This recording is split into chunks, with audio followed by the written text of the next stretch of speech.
Hello बच्चों, let's read the question. The question says that which of the following biphenyl is optically active? तो यहाँ पर आपको options में कुछ बाइफिनाइल्स दी गई है। आपको बताना है कि इनमें से कौन सी बाइफिनाइल ऑप्टिकली एक्टिव है।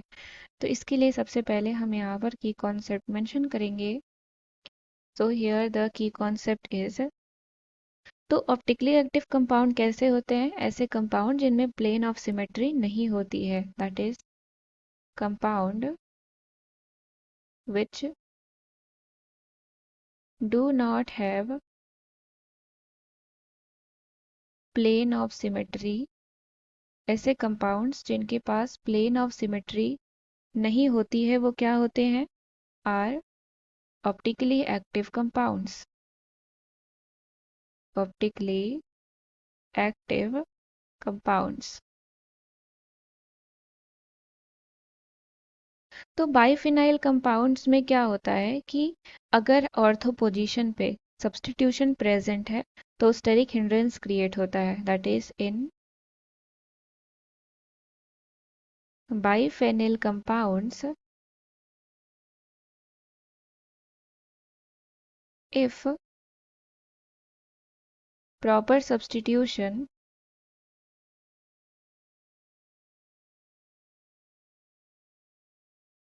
is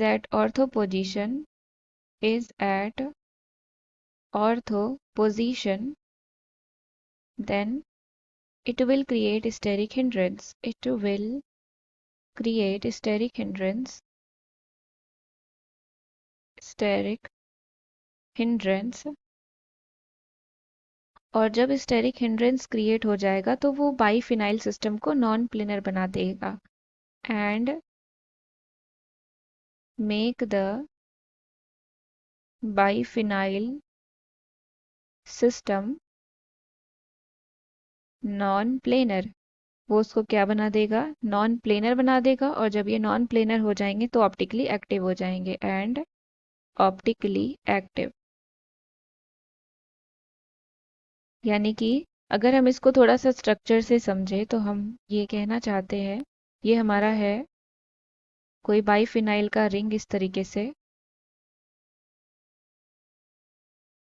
यहाँ पर हमारा ये है, तो बेंजीन रिंग अटैच होते हैं ना आपस में।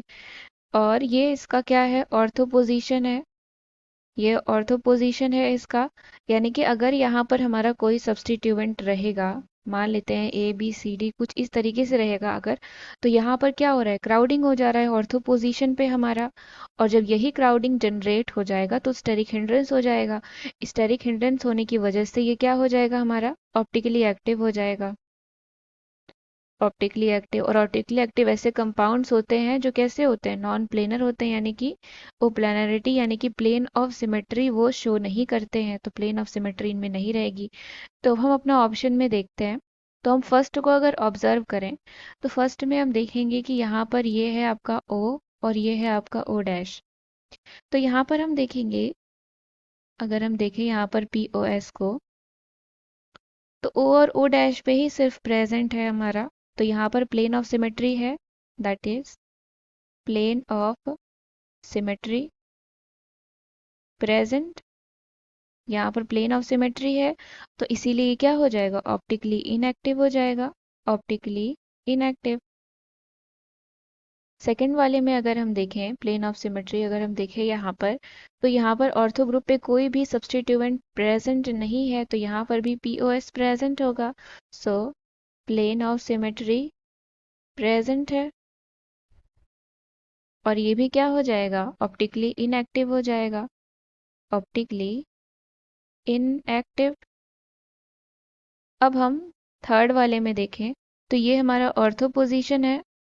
ये ऑर्थो पोजीशन है हमारा। तो हम देख रहे हैं कि यहाँ पर दोनों ही रिंग के ऑर्थो पोजीशन पे ओवर क्राउडिंग है, स्टेरिक हिंड्रेंस है हमारा, क्योंकि सब पे सब्स्टिट्यूएंट्स लगे हुए हैं, प्रॉपर सब्स्टिट्यूएंट्स है यहाँ पर। तो इसका मतलब ये क्या होगा? प्लेन ऑफ सिमेट्री शो नहीं करेगा। Do not show plane of symmetry. और जब प्लेन ऑफ सिमेट्री शो नहीं करेगा ये, तो ये कैसा हो जाएगा? ऑप्टिकली एक्टिव हो जाएगा। This is optically active.